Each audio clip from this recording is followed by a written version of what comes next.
Do you want to learn more on how to put money to work in regenerative food and agriculture? Follow our video course via investinginregenerativeagriculture.com/course or in the links below. Now, on to the podcast. You're going to listen to an interview with Shameek, co-founder of Farmizen. We're going to talk about the issues facing Indian farmers and how Farmizen is trying to bring back old methods of natural farming while using the latest technologies and using this tech to bring these complex natural farming methods and rotation systems to smallholder farmers. And why India and China are very interesting markets when it comes to regenerative agriculture, and how Shameek raised his first seed round from investors that weren't used to investing in anything but tech and software. Enjoy! Just a small correction, Shameek connected with me after and corrected me that not 25 farmers per hour, but 25 farmers per day commit suicide in India, which is of course still way too much, but luckily 24 times less than what we discussed in this interview. Welcome to another episode of Investing in Regenerative Agriculture, investing as if the planet mattered. Podcast show where I talk to the pioneers in the regenerative food and agriculture space to learn more on how to put our money to work to regenerate soil, people, local communities and ecosystems while making an appropriate and fair return. Why my focus on soil and regeneration? Because so many of the pressing issues we face today have their roots in how we treat our land, grow our food and what we eat. And it's time that we as investors, big and small, and consumers start paying much more attention to the dirt/soil underneath our feet. Before we get started, I've been recording these interviews next to my day job, and I will definitely continue to do so and release about an episode a month. But at the same time, I would love to take this further, share more interviews. There are many more stories to share on investing in regenerative food and agriculture. More depth, improve the quality, maybe even doing some video series. So I started a Patreon community, which makes it easy to support creators like myself. If these podcasts have been of value to you, and if you have the means, I invite you to support me and make this happen. For more information, please find the link to my Patreon account in the description below. And now, without further ado, the interview. Enjoy! So welcome to Investing in Regenerative Agriculture, investing as if the planet mattered. I'm Koen van Seijen, your host. In the podcast of today, I'm talking to Shameek Chakravarty, co-founder of Farmizen, based in Bangalore, India. On Farmizen, everyone can rent mini plots of farmland close to the city. You choose your vegetables and farmers then grow them organically for you, and you keep track of the harvest using the app. Basically, it's a real-life version, organic version of FarmVille. Welcome, Shameek. Hi, Koen. How are you? I'm good. Thank you so much for making the time. Just to start with a personal question, after a career at Amazon and other high-tech jobs, what made you go back to the land and start something very, very different close to Bangalore? Right. So I think there are two reasons for that, right? One is, as a consumer myself, I don't have access to chemical-free food, which I can actually trust, right? Because the supply chain of fresh produce in India, the way it works is that let's say I'm buying something which is being marketed to me as organic, and I go ahead and place an order on an online site. The unfortunate thing is that because there are so many intermediaries in the supply chain, a lot of times the produce that comes to me is not really organic, and most consumers now know this as well. So there really is no source for, or a very limited source for chemical-free food for Indian consumers at this point of time, because most of us believe that what is being marketed to us as organic is not really organic. Okay, that's number one. So from my personal perspective, I wanted to have a source of chemical-free food.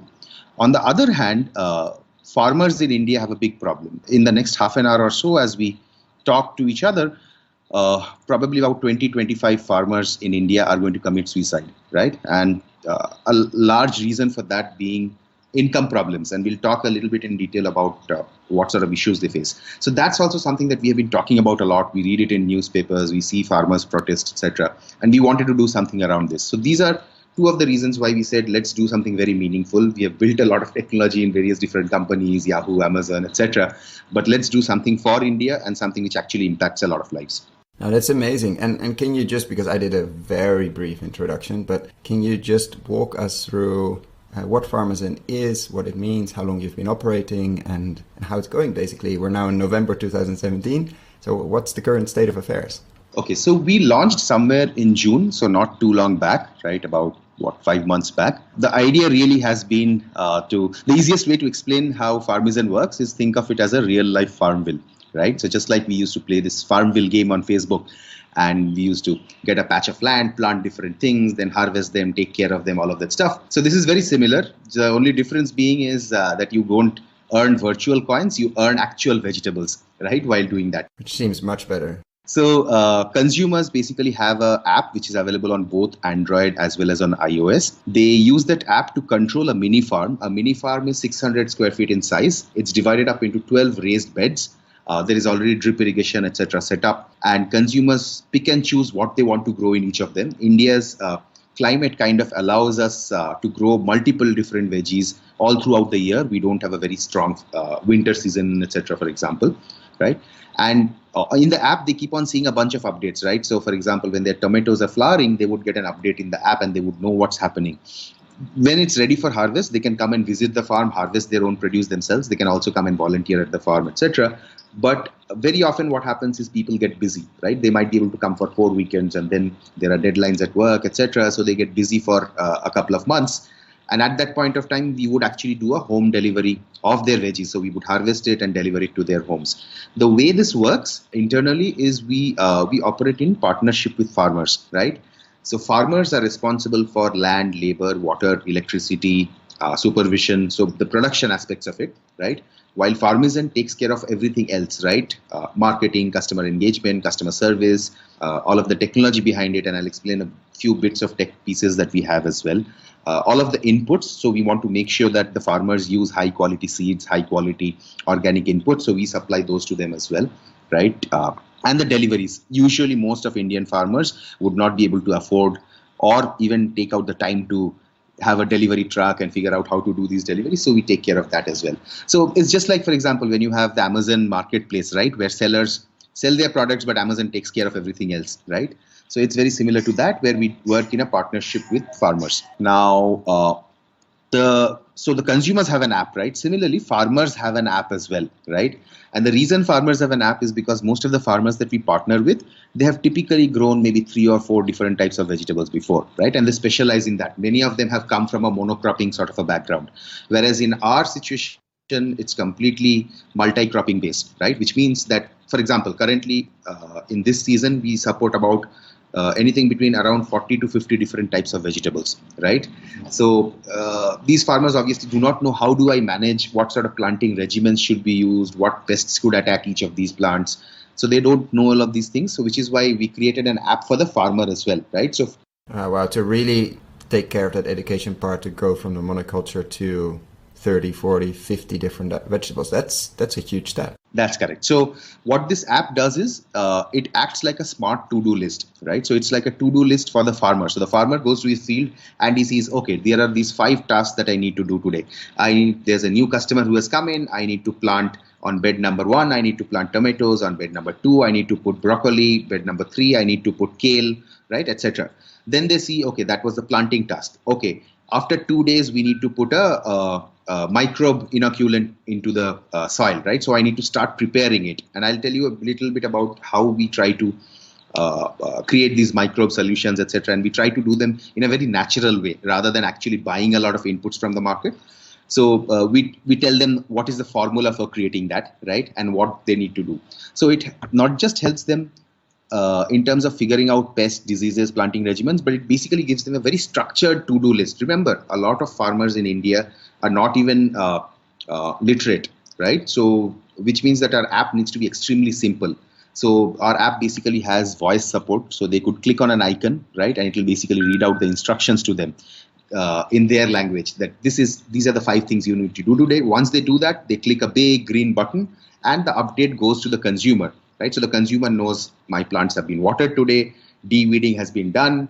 This specific organic fertilizer was applied. So they keep seeing all of those updates, which means that when they get delivery of their carrots, for example, right, they can basically go back into their app and they could see, okay, these carrots was sowed on this day, right? This is when the things had a pest attack and this was what was applied on it, right? And this is when it got ready. So they pretty much see the entire traceability aspect of it. So that's how this works. Now, just taking a step back, why did we do this, right? I talked about this whole chemical-free stuff. So the reason why farmers in India use chemicals is not because they don't care. It's because they don't have any other option, right? Farming in India is a big vicious cycle, right? Where most farmers, on an average, they make very little money, not enough to actually have a living wage, right? The problems that Indian farming faces are as follows. There is a big problem with respect to financing, right? There is a lack of access to adequate credit in the system. The risk in the agriculture value chain is completely skewed towards the farmer, right? They produce the most value, but because there are so many intermediaries in the supply chain, but farmers take most of the risk, right? The retailer takes very little risk. The commission agent who's there in the middle, he takes very little risk, right? And so this is one part. Second part is there is also a lot of price risk as well, right? Very often the farmer might have spent 2-3 months getting a very good yield of tomatoes, and when they go to the market, they realize that the prices have crashed so much that it hardly even covers the transportation cost of taking it from the farm to the clearing house, right? So that's the second problem. A bunch of distribution inefficiencies are also there. Beyond the fact that there are, on an average, about 5 to 6 intermediaries from farm to fork, the other big problem is that there is a huge lack of cold chains in the Indian scenario, right? The cold chains that we have in India is hardly enough to cover 10% of what is actually required, right? So which means that there is a lot of wastage of produce as well, right? In fact, the estimates in India are about post-harvest wastage is almost 40 to 45%. Right, across multiple different type of agricultural commodities. So there are a lot of distribution inefficiencies. In addition, there are also production inefficiencies, right? Farmers have limited access to quality inputs, know-how, technology, etc. The typical way that the farmer operates is they go to the local seeds and pesticide shop, right? And they go and ask this guy, hey, what do I grow? What should I grow, right? And the local pesticide shop owner kind of acts as the plant doctor, right? And he basically tells him, this is what you do. If there's a problem, put these chemicals. If that problem comes, put that chemical Z, right? So this is how it operates. Along with all of these inefficiencies, the other big problem is that average farm size holding in India is very small. So 85% of Indian farmers own less than 4.5 acres of land. And this average farm size is actually declining every year, right? So the farms are getting smaller and smaller. Because they're being cut up, because they go down in generations. Absolutely. You are right. Because they're like there was one father, he had a 4-acre farm. Now he has 2 sons. So the farm is going to get divided between them 2 acres each, right? So because of that, the average farm size being so low in India, the problem is, and from a comparison perspective, an average US farmer has about 100 times more land than an average Indian farmer, right? Now, so coupled with the small farm sizes and all of these inefficiencies, what happens is that it's extremely difficult, probably even impossible to earn a living wage, right? The typical farmers that we talk to now, they are within a 20-30 kilometer range of the city at our current stage at Farmizen, right? And what we see is they make about somewhere around 5,000 to 6,000 rupees per acre, right? As their monthly income, which means, just to put it into US dollars, that's less than $100 per acre, right, per month. So you have and most farmers in India, although the median size I mentioned is about 4.5 acres, if you talk to most farmers, 9 out of 10 farmers, they'll say they have about 1.5 acres or 2 acres of land, which means that they're basically, after putting all of this hard work, they're ending up making like a couple of $100, right, per month, right? And that too, it is not guaranteed. Because of all of the risks that I mentioned, there's a big risk that crops will fail, in which case you have put in 3 months of effort, you have taken a loan to buy your seeds, etc. And then you were supposed to get your $200, $300, and that just vanishes, right? So because of this, farmers have been committing a lot of suicides, etc. in India. It's a big problem in India right now. Now, what do you do if you're a farmer and you know that if you make a mistake or if your crops fail, you are going to lose all of your money and you will not have money to eat, right? What do you do as a farmer? As a farmer, you try to reduce your risk. And the easiest way to reduce short-term risk is by adopting practices, growing practices, which are harmful to the soil and environment, right? So you will end up using chemical pesticides. Although as a farmer, you know that it's probably killing your soil in the longer run, but you will end up doing that because it's a matter of your survival. So that's what has been happening with the Indian farmer. And because of this, it's not just a problem with the farmers. This is all affecting consumers as well, right? Because India's topsoil quality, which was amongst the best in the world, has been deteriorating rapidly, right? Because of a lot of this chemical farming, etc. The historically speaking, India had a very interesting culture of doing farming in a very natural way, what's called natural farming, right? Very similar to some of the principles of Fukuoka's natural farming, for example, right? So we try to adopt a bunch of those sort of things also at Farmizen. There is a renewed interest in regenerative agriculture in India. Andhra Pradesh, one of the states in India, for example, recently said, hey, we are going to adopt zero budget natural farming. And I'll talk a little bit about the zero budget part of it. But we are going to adopt zero budget natural farming as the preferred methodology of farming.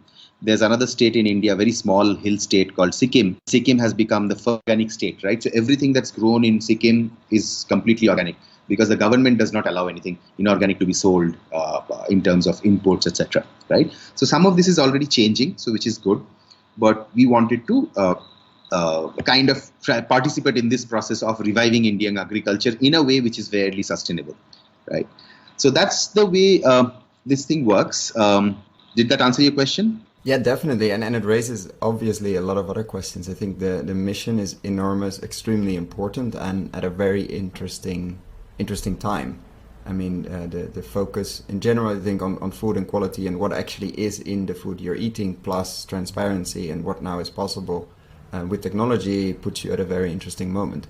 Now, I was wondering that the farmers and the farms you work with and you partner with, how do you keep track of the soil and the land, and how do you keep track of what actually is the farmer putting in his app, what he or she is doing, that it actually happened? Absolutely. That's a great question. So various parts of our business model have been thought through from various different directions. For example, you mentioned right now, what's the guarantee that the farmer is actually doing what he is saying, right, when he's clicking on that big green button? So a couple of things. First of all, we encourage our customers, right, farmizens, to visit the farms as often as they can, right? Even if they don't come every weekend, every 2 or 3 weekends, they end up visiting the farm, they end up doing stuff on their own, etc. So which means at any point in the farm, let's take a farm which has 200 subscribers, right? So they are the sensors basically for you. Correct. So think of it as a crowdsourced audit, so to speak, right? So that's one part of it. The second thing that we do is we actually send out drones, right? And this is where some of our earlier technology background kind of help us. So what we have ended up doing is usually agricultural drones, etc., are quite costly, right? And they might not be, they might put a big cost burden. But what we have done is essentially use consumer level drones, right?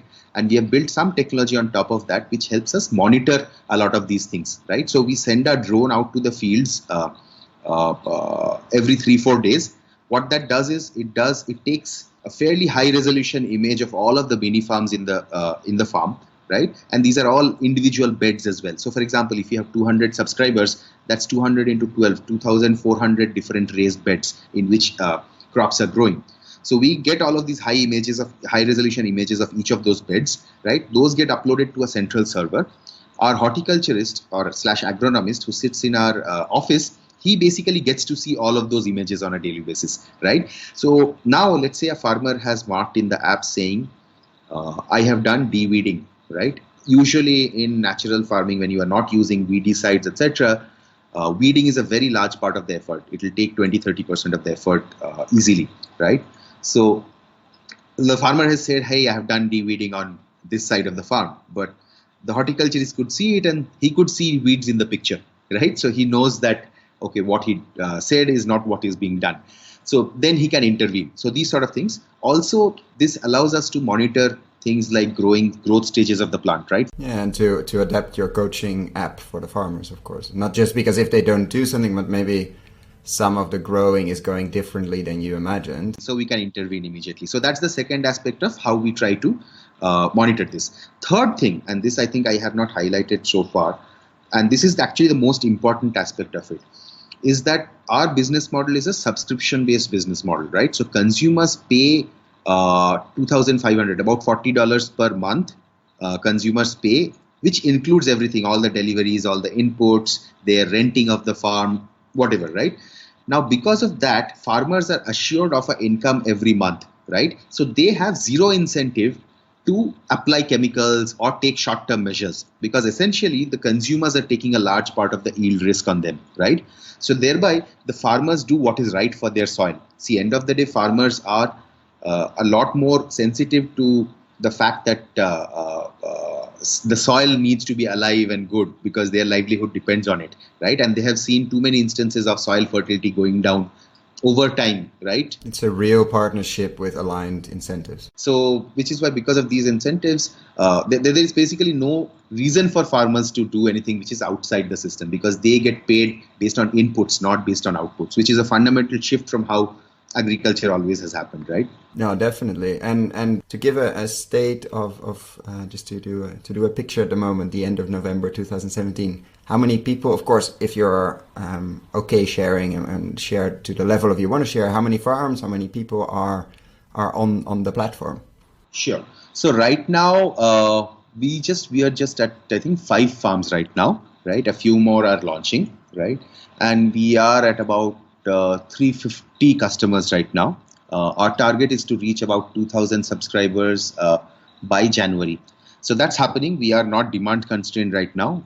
We are more supply constrained, in the sense that what we want to do is we need to find always the right farming partners, right? To make sure that this is a farmer who's also equally committed to sustainable farming, right? So and very interesting, so initially we started trying to reach out to farmers directly, etc. And we saw that it was difficult to convince them, because they would have a lot of, they get confused with the model. Are you sure this is something very new, etc.? But what's happening now is the existing farmers, they're referring other farmers, right? And they come to the field, see how it's working, see the fact that they have been able to get customers going, etc., right? And that they are making their money as well, and this thing is working. So once they come to the farm, see it, then they are also trying to build it up. But we will still not very quickly go to 50,000 subscribers, etc., because there are a lot of things we are discovering as well, primarily with respect to the production process, right? Which we want to make sure that those get solved with time. For example, since we are doing everything in a natural mode without any pesticides, etc., pest attacks are a big problem that we are trying to solve, right? And we are also learning while doing this entire thing. So the way we try to solve pest attacks is by fairly standard mechanisms. So we plant trap crops, right? For example, mustard greens, etc., which basically attract the pests and they leave the main crops aside, right? So those sort of things. We are also experimenting with specific biocontrol agents as well, right? Introducing predatory insects into the fields, etc., which eat other insects and bugs, right?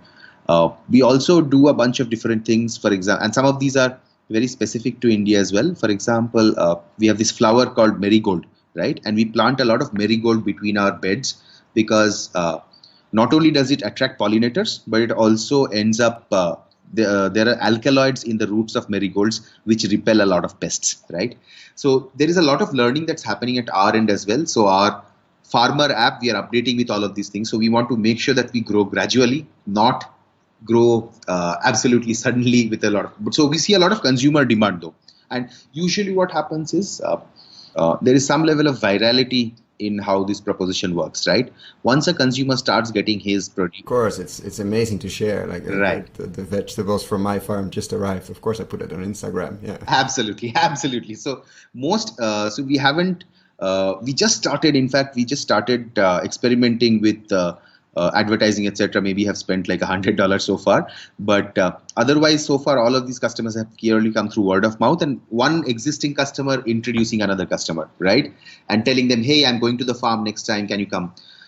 Interesting thing is, see, India's cities are also we have become concrete jungles. There's not too much of greenery. There are not too many public parks inside the city, right? Now, these farms are all located within perimeter areas of the city. So these are also turning out to be good spots to just spend your, you go there on a Saturday afternoon and spend 3-4 hours there, right?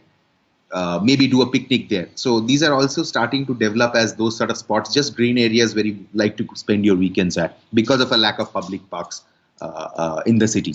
right? So when somebody comes to a farm, they invariably get a few friends along, right? And they say, hey, we are going to have a small tea party here, right? So those friends come in and they say, oh, can I sign up for this? Okay, let me get onto the wait list. So that when it opens up, we'll sign up for this, right? So that's how most of the growth has been happening. Oh, extremely interesting. And just to take one step back and look at the control of what I have as a subscriber versus your organic rotations, that's something you can manage, obviously. But if I keep saying with all my neighbors, I want only carrots, how much space is there for your agronomists and horticulturists to really manage that and build up the soil and put all the beds versus the control as the subscribers have?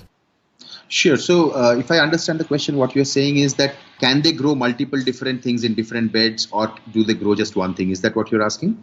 No, I'm yes and no. I'm mostly looking. I mean, to build up your soil, in general, you need quite a complex rotation system. I mean, you as a farmer, you need to be in control, or as in this case, an organization above the farmer or next to the farm, need to be in control and figuring out, okay, it may be better this year to put the tomatoes there instead of there. But how does that clash with me as a subscriber that maybe wants the tomatoes there? Absolutely. So that's a very good point. So the way we do it is when people click on a particular bed in their app, right, and they say, okay, I had tomatoes growing here and I need to rotate the crop. So they click on the bed and then there's a recommended list of crops, right? So we give them, this is the topmost recommended. Okay, you already you already decrease the amount of options and also teach people about rotation. Correct. So basically they can still choose something which is not recommended. So they can still go ahead and plant tomato, but we highlight it in the app saying that, you know what, your yield is at risk, the soil quality will be at risk if you do this. So they still have the freedom to do it, wow. But we make it very obvious to them that if you do it, it's not good, right? These are the recommended ones, right? And they choose from that recommended list. It's extremely interesting and a big education part as well, I can imagine, because most people won't think about that unless you are in farming or natural farming. Absolutely. There are some very interesting features which we are launching in the next couple of months in the app. So we are trying to gamify, to incentivize users for the right behaviors, right? So the way we are trying to do this, and this will be, so I'm just giving you a sneak peek, this will be launched fairly soon, is that so let's say we want to have consumers come to the farm because it's beneficial for our business model, it's beneficial for consumers to see it, right? So it's very important that consumers come to the farm. So how do we incentivize that? So when they come to the farm and they do a check-in at the farm, right, we will basically give them some points, right? Similarly, other sort of behaviors, so they can chat with other growers also inside the app, right? So they can converse with other growers, and we see most people using that to share recipes, etc.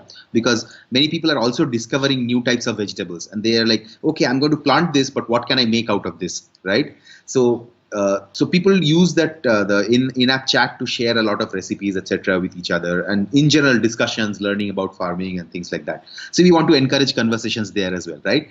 So the idea is that encourage for all of those behaviors which we want our consumers to do, which are beneficial for our business and for the community. We will incentivize them with specific amount of points, right? Now those karma points or whatever, they could redeem for various different interesting things. So we are trying to do a few tie-ups with natural and organic farmers on the fruit side of things, right? So the idea is that if you are a very engaged vegetable grower, right, because you are doing a lot of actions on the app, you're coming to the farm, you're volunteering at the farm, you might end up accumulating enough points for you to basically buy a bunch of fruits as well. And those fruits are going to get directly delivered for certain farms, right? These are not going to be in the FarmVille model that we are doing because you can't do it for fruits easily, right? Because fruits have a very long gestation cycle, etc. But what if you could earn these karma points and then redeem them against fruits, right? That's something that we are trying to do. Yeah, to slowly add more of your daily shopping coming from something. And you, of course, partner only with the organic fruit farms you can actually trace and trust and are transparent. Yeah. Yeah. So I just wanted to take a couple of minutes telling you a bit about our the farming methodology that we try to follow, right? The pillars of it. So the 3 or 4 key pillars of it is, one is instead of adding a lot of compost, etc. from outside, which using industrial compost can be questionable, right? It's great to use home compost, but when you use compost that is being manufactured in a factory, right, there are certain issues with that, right? For example, in hot Indian summers, that compost actually decomposes and releases a lot of carbon dioxide, etc. into the air as well, right? Because we have fairly hot summers and stuff like that. So what we try to do is more of put in a lot of mulch once your plants have grown. That prevents the weeds, that prevents evaporation of water. It gives more shelter for earthworms, etc. as well. Then on top of that mulch, put microbe solutions, and those microbe solutions are not microbe solutions that you buy from the market, but things which you create at the farm using ingredients which are available very nearby, right? So cows are a very important part of that, because what we use is we use cow dung, cow urine, we use jaggery, local jaggery, to provide the energy for the microbes to multiply. We use pulse or leguminous flours as in like cowpea flour, etc. Those to provide the protein that is required for those microbes to actually do cell division, right? And we use those to create microbe solutions, which then you pour onto the mulch so that they start decomposing the mulch in situ, right? Rather than adding compost from outside. So that starts forming the top humus layer, for example. The second thing is that these microbes that you introduce to the soil, and most of these microbes die away when you do chemical farming, etc. Right? So when you introduce these microbes into the soil, they form a good relationship with the plant roots, right? So they help the plants absorb a lot of the minerals which are already there in the soil, right? Just like microbes in our body, right, inside our gut, help us absorb a lot of the nutrition, right? Similar thing exists with bacteria and plants as well, with microbes and plants as well, right? We just try to kind of unlock those sort of things. And in our the way we plan our farms, etc., we put in a lot of moringa, right, where that's very good for nitrogen fixation, for example. We put in a lot of pulses, etc., as intercrops, right?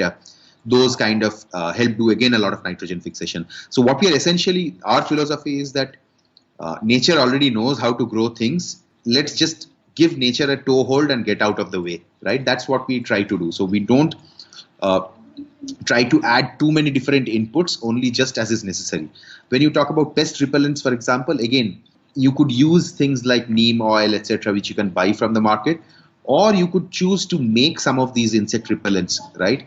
A bunch of these insect repellents can be made by crushing leaves of various different types of plants, which are typically available in many farms, right, or in and around those farms, right? So you crush those leaves together, right, make a juice out of it, and then you spray that on. So we are trying to follow a lot of these indigenous recipes, so to speak, right, from both the inputs perspective, from microbe solution perspective, as well as from pest repellent perspective, rather than buying stuff from outside. There are, of course, some things that you need to buy from the market as well. But the idea is that one is about regenerative agriculture. Secondly is about reducing the reliance of farmers on input companies, right? And this sort of agriculture has actually been practiced in India for hundreds and thousands of years.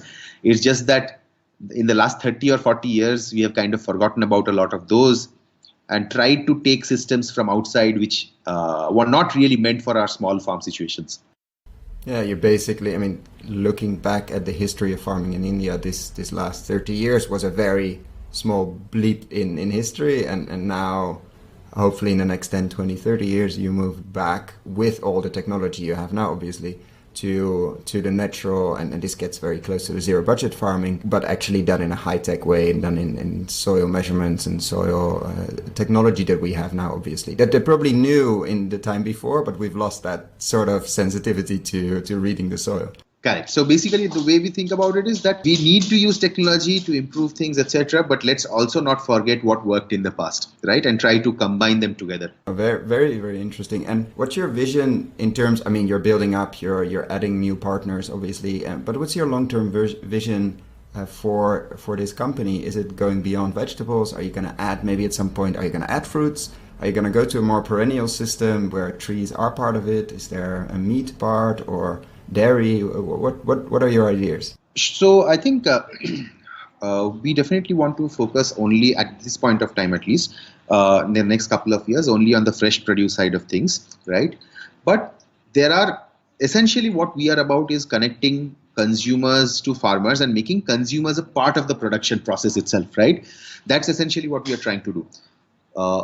So the way it actually manifests itself might be different in the mechanics from what we are doing currently. For example, just to if you consider our current thing about as a real life FarmVille, right? Maybe what this could evolve into later on could be, for example, a Kickstarter for farming, right? Let's say grains, right? Let's say we want consumers to be part of the production process of rice, right? Now, rice, of course, you cannot do some of these techniques that we're talking about, or this sort of a model would not work. Maybe the consumers could focus on, let's say the consumers are growing rice in collaboration with the farmer, and they keep monitoring it through our app, right? The farmers similarly have an app which helps them actually manage their farm and stuff like that. So all of those pieces remain the same.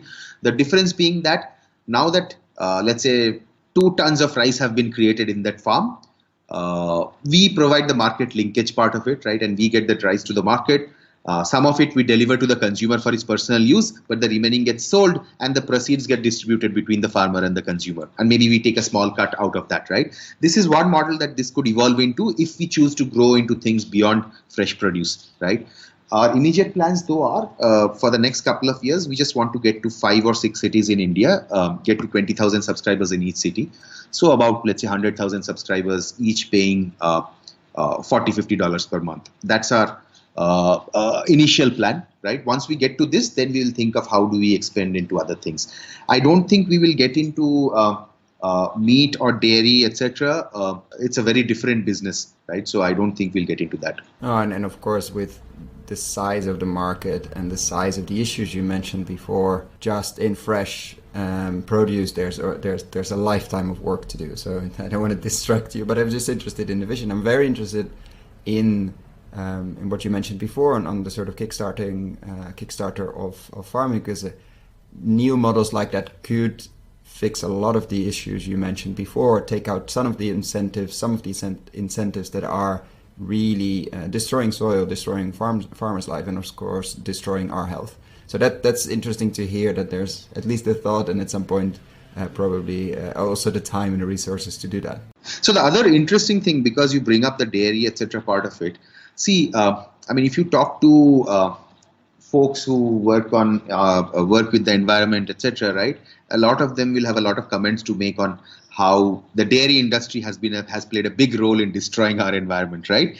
So the interesting thing is that at least the sort of agriculture that we used to follow in India, and which we are trying to bring back, depends a lot on integrated farming using cows, etc., right? Using farm animals to create a lot of the inputs that are required, right? Which goes back to into your soil. So that's what we are trying to do. So maybe there are some aspects. For example, if you have one cow in your farm, right, you can actually create those microbe solutions, etc., and fertilizers for almost 30 acres of land, right? So any of these small farmers, we highly recommend that if you have 4 or 5 acres of land, just keep one cow. That cow is going to give you a lot of inputs in terms of what you use on the soil back in to enrich it. But you're not having the cow because you want the meat or the milk, but you're having it because it's part of a farming system, a natural farming system, which is a very different mindset, obviously, than growing as many cows as possible in a factory and sell it because of that. Very interesting. As we're bringing up, I mean, you brought up the Kickstarter, etc. I want to just touch upon for a few seconds on investing and investors and the money side of things. You have raised a seed round, which I have to congratulate you with, obviously, because I don't think many in the regenerative agriculture space are now in that process or are thinking or are looking, but there are not too many that actually did it. Can you talk a bit about that? How did these discussions with the investors go? And were they interested? Obviously they were because they joined, but were they interested in the model, and how difficult was it to do that? Sure. So I think a couple of things. So when we started talking to investors, etc., I think first was, and we started talking to investors even before we launched our first farm, right? So obviously there was initially some hesitation from potential investors that, hey, this sounds like a very crazy idea, right? It does not sound like, okay. See, in India, a lot of investments happen because there was, let's say, there is a Uber which succeeded in US, so let's do a Uber for India, right? Or there's some other company in US which let's do that same model in India. So unfortunately, a lot of investing in India happens based on models which have worked elsewhere. And this was a very new sort of a model, so there was obviously some hesitation around it. But when we launched our first farm, that got subscribed with I think 79 subscribers within like a week of launch without doing any marketing, etc. Right? So that immediately investors got started. Oh, okay, looks like there is adequate interest for something like this. The second thing was, is it possible to actually grow? So there were a lot of hypotheses around production, which we wanted to prove out. Can we actually produce enough food to replace 70-80% of the vegetable requirements of a small family, right? Of let's say a husband, wife, and a kid sort of a family. Can you do that through just such small areas? So that we were able to prove that as well. So once these two proof points were there, that there is adequate interest and it's possible to actually do this production, then investors, then folks that we started talking to, they were a lot more receptive, right? We ended up, but still, we decided to take a smaller round, right? So we raised about 300K USD, and we raised it from one fund, one institutional fund called Venture Highway, right? And remaining folks are all angels. So it's angels and one institutional fund. Very, very interesting. And did many of them, I can imagine all actually, did they visit the farm, and was it very different from what they expected? So people did visit the farm. It was, I think they were quite intrigued to see that, oh, this is actually working, right? So some of them did visit the farm, some of them did not, because they were actually not in the city, right?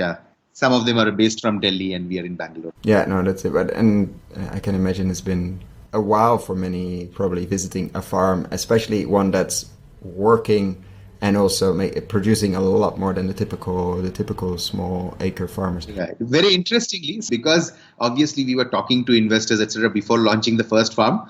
So out of those 79 subscribers, 3 of them were VCs. 3 of them were folks who work in venture capital farms. Yeah, no, that was going to be my question. I imagine, I mean, any good investor would try the product before if it's there, obviously, would try it before making the investment. And also just to see in general if it works. And for the farmers, how can you, I mean, you've been, let's say Farmers and Soil, been 6-7 months into the first farm. What has been the difference for them and for the soil? And has it been I can imagine a steep learning curve? Absolutely. So I think 2 or 3 things. One is that the current farmer at least is making almost 4 times what he was making earlier, right? 4 to 5 times. Wow. So that's number 1. Number 2 is that it's predictable, right? So it's not depending on, okay, whether my crops will succeed. So not only have his returns have become 4-5 fold, but his risks have become very minimal, right?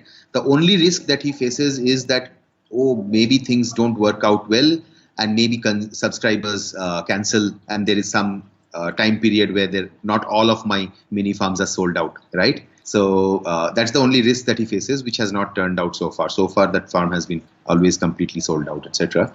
So for farmers, it's a big win. Now, from the soil perspective, the best example of that we have seen, which kind of tells us that the soil is becoming much better, is that we now see a lot of earthworms in the soil.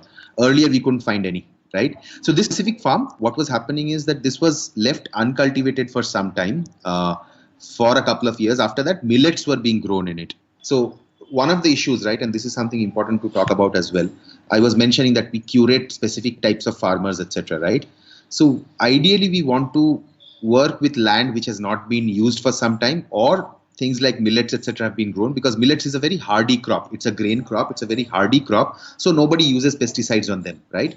Because we want to use land which is not already ridden with pesticides, because it takes quite some time to go those pesticides to drain off, etc. Right? So which is why it's important for us to also select the right farmers, because if the soil is already hurt using pesticides, we don't want to expose our consumers to that, right? So ideally, it should be land which is not being cultivated right now and just lying there, or maybe you are growing fodder in it.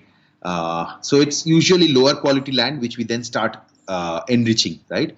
And we see a lot of earthworms that have come up into the soil now, right? Now, if you dig up into the soil, you'll see a lot of earthworms. So that's one of the proof points for us. The key indicators, yeah. And what does the farmer think of all the people that come now to his farm and see his farm almost as of course, as a supermarket, as a way where their food comes from, but also as a park? Right. So for him, it's actually, it's interesting. Initially, he was not used to this, right? Because, see, from a farmer who was completely focusing on production, now he's somebody who he sees somebody coming to the farm, he smiles at him, etc. So initially, there was definitely some adjustment period, right?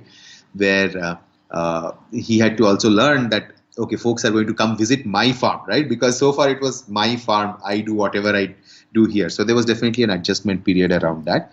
But I think after a period of time, the farmers also start enjoying it because people start volunteering, right? So there's one of our customers right now. She is a yoga teacher during the early mornings, right? So early morning, she would do her personal yoga classes, etc. She would teach at an institute. And then after lunch, she would basically come and spend 4 hours at the farm, right? Every day, other than weekends, of course. So like 5 days a week, she would come to the farm, spend 4 hours, not just working on her plot, but pretty much volunteering with everything that the farmer is doing, right? So the farmer, that's a great thing. He now knows that when customers come to the farm, some of them will probably become volunteers and will help him with his labor, right? So that dynamic works out well. And just to ask a final question, because I want to be conscious of your time. I'm always imagining there are a lot of smart impact investors listening to this podcast, and they're all ready to get into regenerative agriculture. They've heard it, or they're ready to get into minimum input or zero budget or natural agriculture, whatever stamp we put on it. What would be your advice if you would be talking to smart, let's hope smart impact investors that want to get into the space, what they should look out for? I think, when impact investors look at things, they need to, I think they need to have a much larger investment horizon, right? Or a payback horizon than in other industries, right? Because very simple things, right? Let's say that you are investing in a company which has come up with a very different production technique, right? It's going to take quite some time. You can't tweak your model, or you can't pivot your model in a few months like you can do in other sectors or other businesses, right? So that's something to keep in mind, that you probably need to think about your investment horizons. That's number one.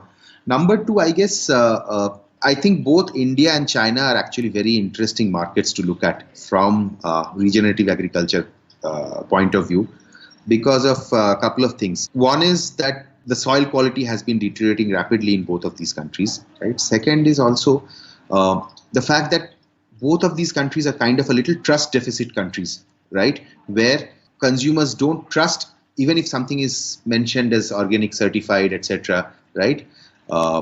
So I think a large number of opportunities are coming up around that, right? How do you build trust by getting consumers connected back to things, etc.? And I think a large number of these opportunities are in India and China right now. That's an extremely interesting point of view. It's definitely, and they are two of the biggest markets in the world, and in need of so much, and there's so much growth still going on there. Hopefully we can avoid some of the mistakes we made here, and we went down a bit too far to the right and maybe or to the left, depending on how you look. And now you are still at a crossroad, although the situation, of course, is extremely bad, with 25 farmers have committed suicide, actually more since we've been talking, but there's still a way to go back to the agriculture with the new technology that you were doing 30-40 years ago. So the other thing is, some of the systems which are available, for example, if you look at other countries, right? If you look at US, community supported agriculture in general has been something which has been gathering steam, etc., over some time. There are about, I think, 15,000 farms in US which follow community-supported agriculture in general, and that's their take in how to do regenerative agriculture. But I think whenever you are investing in any of these businesses, you need to look at both the farmer side as well as the consumer side. Is there a consumer demand, A? And B, with the business model, can farmers actually operate with that business model, right? Because farmers in different parts of the world, in developed countries, etc., might be a lot more savvy. They might be able to do marketing themselves, right? Or if you give them some tools, they might be able to use it and do their own marketing and things like that, right? But the situation is a little different in countries like India, right? Where many of these farmers are also not very literate. So that adds a very interesting dimension. And when you evaluate in opportunities, you probably want to see how are those situations handled, right? You came up with a new business model, but how do you get not very educated farmers to also adopt those, right? That's another angle I think you should think about. To really take in the local situation into account. Yeah, I want to thank you so much, Shameek, for taking the time and sharing your extremely exciting story so far. And I think we'll definitely be checking in 6 months or a year from now to see where you're at. And of course, in the next years and years as the model is getting better and growing. Nice talking to you too, Koen. You just listened to an interview with Shameek of Farmizen. We really discussed how to reintroduce regenerative agriculture into the Indian agriculture system. Thank you for making the time to listen to this podcast and making it all the way till the end. I hope you enjoyed it as much as I did. If you have any comments or ideas for future guests, please share them on SoundCloud or Twitter. And if you think this content is relevant or interesting for someone else, please feel free to share the interview. And I hope to see you again here soon for more of these type of interviews. If you found the Investing in Regenerative Agriculture and Food podcast valuable, there are a few simple ways you can use to support it. Number 1, rate and review the podcast on your podcast app.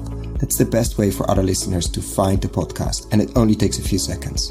Number 2, share this podcast on social media or email it to your friends and colleagues. Number 3, if this podcast has been of value to you and if you have the means, please join my Patreon community to help grow this platform and allow me to take it further. You can find all the details on patreon.com/regenerativeagriculture or in the description below. Thank you so much and see you at the next podcast.